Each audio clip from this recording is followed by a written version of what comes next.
Il est écrit, la crainte de l'Éternel mène à la vie. Et l'on passe la nuit rassasié sans être visité par le malheur. C'est le proverbe 19, 23. Je vais vous dire encore un proverbe 14, 27. Il est écrit, la crainte de l'Éternel est une source de vie pour détourner des pièges de la mort. Alléluia. Il y en a des pièges dans cette vie. Le proverbe nous parle de la femme. La femme quoi? La femme adultère qui est un piège, qui tend un piège, qui tend un filet. Il y en a des pièges. Il y en a partout des pièges. Vous ouvrez votre téléphone, il est rempli de pièges. Il y a des pièges partout. Mais quel que soit le temps ou la génération dans laquelle nous sommes, nous devons vivre droitement. Nous devons agir droitement. Nous devons choisir droitement. Alléluia. Amen. Est-ce que je parle à quelqu'un ce matin? Alors, on va lire Ecclésiaste 10. On a déjà lu le verset 1. Vous allez vous souvenir maintenant de ce verset que quelques mouches font tourner l'huile du parfumeur et un peu de folie l'emporte sur la sagesse. Un peu de folie l'emporte sur la sagesse. C'est étonnant quand même. Est-ce que vous réfléchissez ce matin? Un peu de folie. J'aimerais que vous regardiez dans votre vie, simplement qu'on ne soit pas en train de prêcher un message comme on sort et puis on dit, ok, tiens, maintenant j'ai la connaissance, je sais ce qu'il y avait dans Ecclésiaste 10. C'est pas le but de savoir qu'est-ce qui est dans Ecclésiaste 10. Le but, c'est de savoir qu'est-ce qui est dans mon cœur. Qu'est-ce qui est dans ma vie et comment la parole, je peux l'appliquer dans ma vie. Ecclésiaste 10, verset 2. Je vais vous le lire, parfois en version Summer. Il est écrit, le cœur du sage est à sa droite et le cœur de l'insensé est à sa gauche. Pas facile à comprendre ça, hein? Le cœur du sage est à sa droite et le cœur de l'insensé est à sa gauche. Bon, on va préférer dans la version Summer. Version Summer dit, l'esprit du sage dirige du bon côté. Ah, c'est mieux, hein? Tandis que celui de l'insensé le pousse du mauvais côté. Ça veut dire que, mes amis, notre cœur, on peut le mettre à droite ou on peut le mettre à gauche. Tu le mets à droite, tu agis du bon côté. On a deux côtés. Il y a toujours deux chemins. J'ai mis devant toi la vie et la mort. Choisis la vie. Dieu a mis deux arbres dans le jardin d'Éden. L'arbre de la connaissance du bien et du mal et l'arbre de la vie. Il y avait deux arbres. Tu pouvais manger de l'arbre de la vie tout le temps. Le jour où tu mangeais de l'arbre de la connaissance du bien et du mal, c'était terminé. Le cœur de l'homme sage est à sa droite. Ça veut dire, il est du bon côté. Il choisit le bon côté. Mais l'insensé est à sa gauche. C'est le cœur qui le pousse du mauvais côté. Donc on est tous poussés d'un côté ou de l'autre. Il faut juste choisir le bon côté. Et le Seigneur te dit ce matin, choisis le bon côté. Choisis la vie. On va continuer verset 3. Quand l'insensé marche dans un chemin, le sens lui manque. Et il dit de chacun, voilà un fou. Pas terrible dans la version Louis II. Je la lis quand même parce que je sais que c'est celle que vous avez dans votre Bible souvent. On va la voir en Summer. Quand le fou marche sur un chemin, comme il manque de bon sens, il révèle à tous qu'il est un fou. Ça veut dire que le fou ne peut pas cacher sa folie. Et que quand on est fou, les gens voient qu'on est un peu fou. Le fou est celui qui se met en colère. Le fou est celui qui exprime sa folie. Le fou, tu le vois. Amen. Verset 4. Si l'esprit de celui qui domine s'élève contre toi, ne quitte point ta place, car le calme prévient de grands péchés. Ok, on va le lire en Summer. Si la mauvaise humeur du chef se tourne contre toi, ne quitte pas ton poste, car le calme évite de grandes fautes. En d'autres termes, n'agis pas en précipitation. Si tu es si tu es secoué ou troublé dans ton travail, dans ton poste, dans ta responsabilité, ne sois pas tout excité comme si c'était la fin du monde. D'accord? Reste calme, parce que le calme prévient de grandes fautes. On vit dans un monde aujourd'hui où parfois les gens ne veulent rien entendre. Parfois les gens ne veulent pas entendre, les gens ne veulent pas changer. Ils sont habitués avec leurs habitudes. Alors changer les habitudes des gens, c'est un des plus grands défis qui soit. En tant que pasteur, il faut être champion, moi je vous le dis. Il faut vraiment être un grand leader et un puissant leader pour arriver à changer les habitudes des gens. Parce que les gens, ils n'aiment pas le changement. Ils n'aiment pas qu'on leur dise ceci ou cela. Ils peuvent agir avec précipitation. Ils peuvent rapidement prendre des décisions qui ne sont pas les bonnes décisions. Et ils montrent leur folie. Mais la Bible dit que le calme prévaut de grands péchés. Le calme prévient de grandes fautes. Comme l'a dit l'homme de Dieu qui était là récemment, il a dit « Ne prenez jamais une décision permanente par rapport à un événement temporaire. » Ne prenez pas une décision permanente sur une dispute qui est temporaire, sur une frustration qui est temporaire, sur quelque chose qui est temporaire. Parce que ça, c'est de la folie. Et ça va t'amener dans la folie. Pensez à Meghan et Harry. Voilà un exemple que j'aime bien. Je l'aime bien cet exemple parce que j'ai prêché dessus déjà. Au tout début du Mexit, j'ai déjà prêché dessus parce que j'ai prêché ce message que j'aime bien. Je suis très contente d'avoir prêché ce message qui s'appelait « Les surprises du mariage ». Alors, si vous voulez apprendre quelque chose sur le mariage, vous allez retrouver ce message qui est à propos de Meghan et Harry. Et je ne suis pas là pour faire quoi que ce soit, mais ce n'est pas mon sujet ce matin. Mais ce que je veux dire, c'est les décisions qui sont prises avec précipitation. Maintenant, quand tu prends une décision avec précipitation et après que ça devient compliqué, et après que ta vie pour toi, elle devient vraiment très compliquée, que après tu sais même plus comment revenir en arrière, que après tu sais même plus comment faire. Techniquement, il n'y a pas d'autre chemin que la repentance et le fait de s'humilier. Mais si tu veux pas t'humilier, si tu veux pas te repentir parce que tu t'es trompé, tu vas continuer dans un chemin d'erreur. Tu vas continuer dans un chemin dans lequel tu vas perdre, tu vas t'entêter jusqu'à perdre ton salut, ou perdre ta vie, ou perdre ta réputation, ou perdre ton nom. Je ne sais pas ce que ce couple n'a pas perdu aujourd'hui. Ils ont tout perdu. Tout perdu. C'était pourtant les rois du monde. Ils avaient le monde à leurs pieds. Ils avaient les richesses, ils avaient les honneurs, ils avaient les titres, ils avaient les positions, ils avaient le respect de tous les plus grands de ce monde, les présidents. Mais qu'est-ce qu'ils ont aujourd'hui? Qu'est-ce qu'ils ont? Ils n'ont plus rien qu'un héritage qu'ils gaspillent rapidement. C'est terrible. Pourquoi? Ce sont des décisions prises avec précipitation. C'est de la folie. Il n'y a pas la sagesse. Amen. Donc faites attention. Il est écrit au verset 8, « Celui qui creuse une fosse y tombera. » En d'autres termes, ne creuse une fosse pour personne, ok? Parce que si tu creuses une fosse pour quelqu'un, tu vas tomber dedans. C'est toi qui vas tomber dedans. « Et celui qui renverse une muraille sera mordu par un serpent. » Ça, c'est le changement. Mais je prophétise dans le nom de Jésus que ce n'est pas ici dans le nom de Jésus. Celui qui renverse une muraille, quand tu veux changer les choses, quand tu veux renverser un certain nombre de choses, il y a un serpent qui sort. Celui qui renverse une muraille sera mordu par un serpent. Ça veut dire qu'il faut de la sagesse. Pour changer les choses, il faut de la sagesse. Parce que sinon, il y a un serpent qui sort. Ok? Et il est écrit, celui qui remue des pierres en sera blessé. Tu remues des pierres, tu changes des choses aussi. Ok? Dans de moindres choses, tu peux aussi en être blessé. Il faut de la sagesse.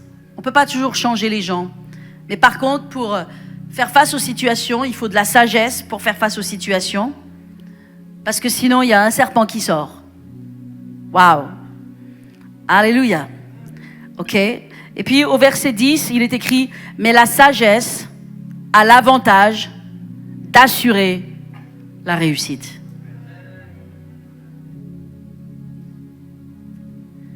La sagesse, tu peux penser ta décision est bonne, ton choix est bon, mais tu dois encore avoir la sagesse pour appliquer ce choix et cette décision, parce que la sagesse aura l'avantage de la réussite. C'est pas parce que ta pensée est bonne, c'est pas parce que ton idée est bonne. Tu dois encore user de sagesse. Combien il est difficile d'être un leader. Combien il est difficile d'être un pasteur. Combien il est difficile d'être un mari. Combien il est difficile d'être un père, une mère. Pas facile. Mais la sagesse aura l'avantage et donnera le succès. Est-ce que je parle à quelqu'un ce matin? Ça vous intéresse? Ok, on va lire très rapidement la fin, le verset 12. Les paroles de la bouche du sage sont pleines de grâce, mais les lèvres de l'insensé courent à sa perte. Le commencement des paroles de sa bouche est folie à l'insensé, et la fin de son discours est une méchante folie. Commence par la folie, termine par la méchanceté. L'insensé multiplie les paroles. Quand les mains sont paresseuses, on a parlé un peu croiser les bras, ok? La charpente s'affaisse. Et quand les mains sont lâches, la maison a des gouttières. Verset 20. Ne maudis pas le roi, ton chef, ton responsable, ton pasteur, ton leader, ton mari, ton père, ta mère. Ne maudis pas le roi, même dans ta pensée. Et ne maudis pas le riche dans la chambre où tu te couches, car l'oiseau du ciel emporterait ta voix, l'animal ailé publierait tes paroles. Ça veut dire que ce que tu dis sera connu. Ne maudis pas de ta bouche, parce que même quand tu penses que tu le dis dans ta chambre à coucher, ce que tu dis, ce que tu parles en mal, ce que tu critiques, ça va sortir. On le saura. Et ce ne sera pas d'un avantage pour toi. Amen. Ça s'appelle la sagesse. C'est bien la sagesse. Alléluia. Alors la puissance, oui. La prière, oui. Le Saint-Esprit, oui. Mais pas sans la sagesse. Parce que si tout ce que tu pries, c'est puissant, c'est merveilleux, et que tu le ruines parce que tu ne sais pas tenir ta bouche, et que tu le ruines parce que tu ne sais pas comment te comporter, et que tu le ruines parce que tu ne sais pas comment avoir la bonne attitude, à quoi sert tes heures de prière? À quoi sert de prier 2 heures? À quoi sert quand avec une parole, avec un geste, avec une attitude, tu ruines? Il te faut la prière, la puissance, et il te faut la sagesse. Est-ce que je parle à quelqu'un ce matin? Esther avait compris cela. C'était une femme d'élégance. C'était une femme de classe. Elle savait qui elle était. Elle savait d'où elle venait. Et n'oublie jamais d'où tu viens. N'oublie jamais les petits commencements. N'oublie jamais le village d'où tu sors. N'oublie jamais la petite ville d'où tu sors. N'oublie jamais que tu es peut-être venu avec tes poches trouées, sans mari, sans épouse, sans famille, sans rien. N'oublie jamais d'où tu viens. N'oublie jamais qui t'a élevé. N'oublie jamais qui a ouvert la porte pour toi. N'oublie jamais qui a fait un chemin dans ta vie. N'oublie pas. Ne pense pas que tu es arrivé. Le jour où tu penses que tu es arrivé, c'est le jour où tu peux perdre tout ce que tu as reçu. N'oublie pas. Esther, elle savait d'où elle venait. C'était une petite orpheline. Elle n'avait rien dans la vie. Elle avait juste son oncle. Mais elle avait de la sagesse. Et cette femme, elle a su se tenir devant le roi le plus puissant de la terre. Assuérus était à la tête de 127 provinces. On peut probablement dire presque à la taille de pays. Et il dominait le monde de l'Éthiopie jusqu'à l'Inde. Parlez d'un homme autoritaire. Parlez d'un homme qui était un roi puissant. Parlez d'un homme qui pouvait donner la vie et la mort à quiconque. Mais cette femme, elle avait la classe. Elle avait de l'élégance. Elle savait se tenir devant le roi. Et je ne dis pas ça juste pour les femmes. Parce que mon message n'est pas féminin. Il n'est pas pour les femmes. Il est pour les femmes. Il est pour les hommes. Mais Esther a marqué par son exemple. Elle a eu la classe. Elle savait comment agir auprès du roi. Vashti est arrivée, elle a tout explosé. Tout ce qu'elle avait eu, tout ce qu'elle avait reçu, parce qu'elle a eu de l'orgueil, parce que ça lui plaisait pas ce que demandait le roi, elle s'est mise à confronter le roi. Mais tu confrontes pas le roi. Quand tu confrontes le roi, tu perds. Point barre, tu perds. Tu vas pas devant ton employeur, tu vas pas devant des gens qui ont une autorité et tu les exploses. Non, non, tu fais pas ça. Techniquement, tu perds. Et tu perdras. Parce que c'est un manque de sagesse. Et la sagesse te fera perdre ce que tu as. Le manque de sagesse te fera perdre ce que tu as. Quelle classe, Esther. Elle nous impressionne par sa beauté. Pas seulement sa beauté physique, mais sa beauté intérieure. Cette façon d'agir, cette délicatesse, cette façon de faire. Elle a sauvé son peuple, elle a sauvé sa famille par sa sagesse, par la sagesse de Dieu. Et la sagesse de Dieu, elle l'a reçue dans le jeûne, dans la prière, elle l'a reçue en communion avec Dieu, elle avait la sagesse de Dieu. Mais vous savez, il y a une autre femme dans la Bible qui est exceptionnelle, c'est Abigail.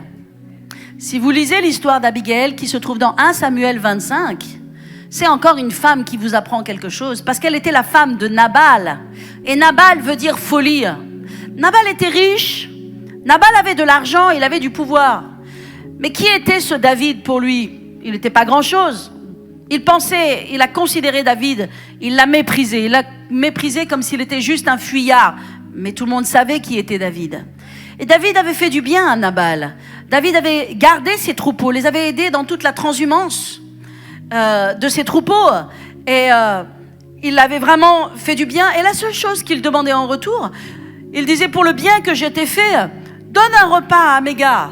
Donne-leur un peu de pain et un peu de quelque chose qu'on puisse reprendre des forces. Et Nabal, dans sa folie, a vraiment rejeté et méprisé, parlé en mal de David. Mais qui est donc ce fuyard qui fuit loin devant le roi Saül, etc. Et le courroux est monté. David, qui était un homme de guerre et qui menait les guerres de l'Éternel. Qui était ce Nabal pour lui? Rien. C'était rien. Il n'en faisait qu'une bouchée de Nabal. La colère est montée dans les... Vraiment comme tu manges une bonne cuillère de moutarde forte, Amora, de Dijon. Quand tu croques un piment, ça monte, tu sens tes narines, tu sens la chaleur qui sort. Hein? Oh my goodness. Et il a pris son épée. Mais est arrivée Abigail. Et Abigail est venue, elle s'est prosternée. Elle a dit David, tout le monde sait que tu es le futur roi. Tout le monde sait qui tu es. N'écoute pas la folie de cet homme, parce que son nom est Nabal. Il est comme son nom, il est fou comme son nom. Mais voici, oui, c'est ce qu'elle dit littéralement. Mais voici des figues sèches, et voici de l'huile, et voici du pain, et voici du fromage, et voici est chargé sur des ânes, sur des ânesses, et tout cela pour tous tes hommes. Et la Bible nous dit que David a salué la sagesse de Abigail. Abigail avait su calmer le courroux. Elle avait su calmer le courroux. Et David a dit, je rends grâce à Dieu pour cette femme qui m'a empêché de faire un péché et de pécher et de répandre le sang. Et maintenant que Dieu le traite, maintenant que Dieu traite Nabal. Parce que je vais vous dire une chose, Dieu est aussi un Dieu de jugement. Dieu, le jugement et la justice appartient à l'Éternel. C'est Dieu qui juge. Nous voulons juger, c'est Dieu qui juge. Nous voulons pratiquer notre justice et que la justice de Dieu tombe. C'est Dieu qui juge. Plus tu laisses la justice entre les mains de Dieu, plus Dieu, c'est à lui, ça lui appartient. La Bible nous dit qu'une semaine après, ou quelques jours seulement après, Nabal était là dans un festin et il a reçu la nouvelle d'Abigail, de ce qu'elle avait fait, et il en a eu un coup au cœur. Il en a eu un coup au cœur, il a été frappé au cœur et quelques jours après, il était mort. Son cœur était devenu comme une pierre. Dieu avait jugé. Et maintenant, David est allé voir Abigail, qui était veuve maintenant, et il lui a dit, Abigail, veux-tu devenir ma femme? Et elle a dit, je serai ta servante. Je serai ton esclave, je serai ta servante. Et elle est venue dans le palais du roi. Et la Bible parle qu'elle a eu du bon sens. parce que tu as fait preuve de bon sens. La sagesse, c'est le bon sens. Et Dieu veut te donner de la sagesse, parce que Dieu veut que tu réussisses dans les relations humaines. Les relations humaines demandent du bon sens. Le mariage demande du bon sens. Servir Dieu demande du bon sens. Être un leader d'un groupe de maison demande du bon sens. Être un responsable dans l'église et mener un groupe demande du bon sens. Suivre son pasteur, lui obéir demande du bon sens. Faire l'œuvre de Dieu ensemble demande à nous tous du bon sens et de la sagesse. Alléluia. Amen. Tout le monde n'est pas sage, mais toi, tu peux l'être. Tout le monde n'a pas la sagesse, mais toi, tu peux choisir de l'avoir, la sagesse. Alléluia. Parce que la faveur, c'est pour ceux qui ont la sagesse. Amen. Je vais juste terminer avec cette parole. La faveur du roi est pour le serviteur prudent, mais sa colère est pour celui qui fait honte. La faveur du roi est pour le serviteur prudent, sage. Alléluia. Mais sa colère est pour celui qui fait honte. Amen. Dans la sagesse, tu trouveras la fidélité, l'honneur, le respect, le protocole. Dans la folie, tu trouveras le manque de respect, les paroles insensées, l'impulsivité, l'agressivité, une nature charnelle non contrôlée. La sagesse, c'est savoir comment parler, quand parler, quand se taire. La sagesse, c'est savoir comment se comporter. C'est savoir garder la bonne attitude en toutes circonstances. Alors on va prier ce matin. Alléluia. Que Dieu nous donne un esprit de sagesse. Parce que Dieu veut nous élever. Alléluia. Applaudissons le Seigneur Jésus ensemble. Yes.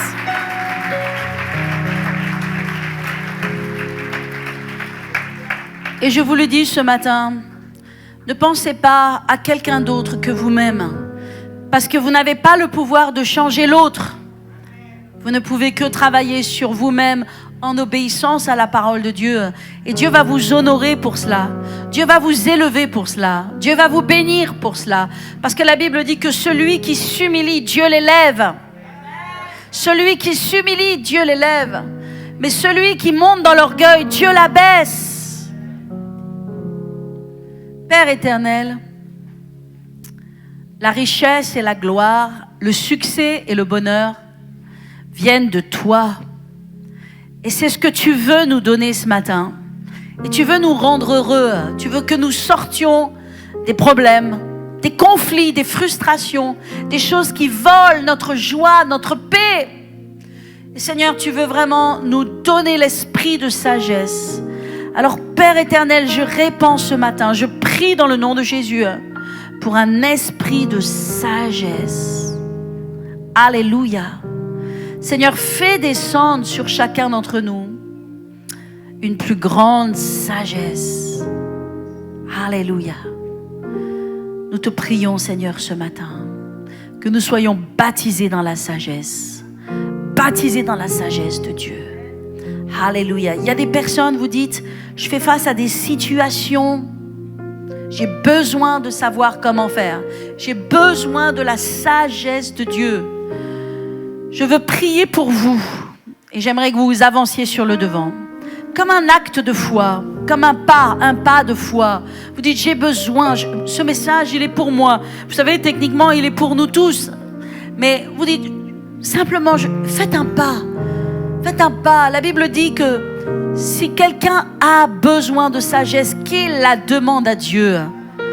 Venez à l'autel de l'Éternel et dites, Seigneur, j'ai besoin de ta sagesse. Alléluia.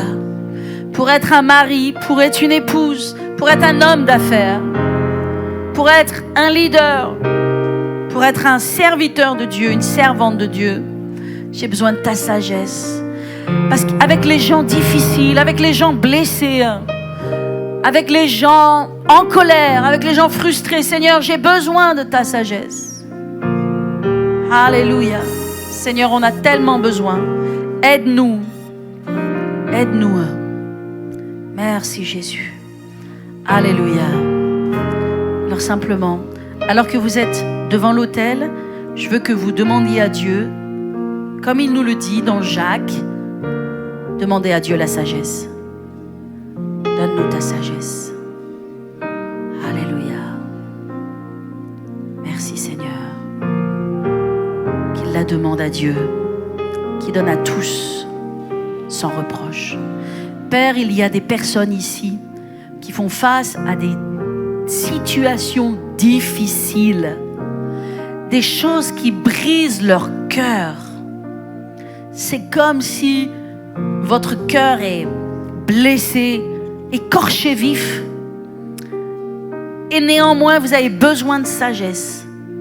Je prie que Dieu vous aide dans l'humiliation auquel vous faites face. De garder la tête haute et de sourire en toutes circonstances. Pour garder la sagesse de Dieu. Je prie, alléluia, que vous ayez vraiment le cœur d'Esther, la sagesse d'Esther, la sagesse d'Abigaël. Alléluia. Pour traverser ces moments difficiles. Et que vous ayez la victoire. Et que Dieu vous justifie. Je prie que Dieu vous justifie. Je prie que Dieu vous justifie. Qu'il soit votre justice. Parfois, la vérité prend plus de temps que le mensonge. Parfois, la vérité prend plus de temps que l'injustice. La justice est plus longue que l'injustice. Mais Seigneur, tu fais justice à tes justes, à tes enfants qui gardent l'esprit de sagesse. Sois fortifié dans le nom de Jésus. Amen. Que Dieu t'aide dans ce chemin difficile et tortueux à remettre des chemins droits. Alléluia. Que Dieu te donne la force. Que Dieu te donne aussi la sagesse de réussir. Que Dieu te donne aussi la sagesse de créer des richesses. Amen. Non seulement la sagesse dans les relations humaines, mais la sagesse pour engendrer des richesses. Amen. La Bible dit, ne dis pas ma main m'a acquis. Amen. Mais considère que c'est Dieu qui te fait passer par un chemin. Et par ce chemin, il va t'amener les richesses. Alléluia. Alors je prie la sagesse pour générer des richesses, pour produire des richesses pour le royaume de Dieu. Je prie que Dieu te donne cette sagesse surnaturelle. Alléluia. Tu en as besoin. Amen.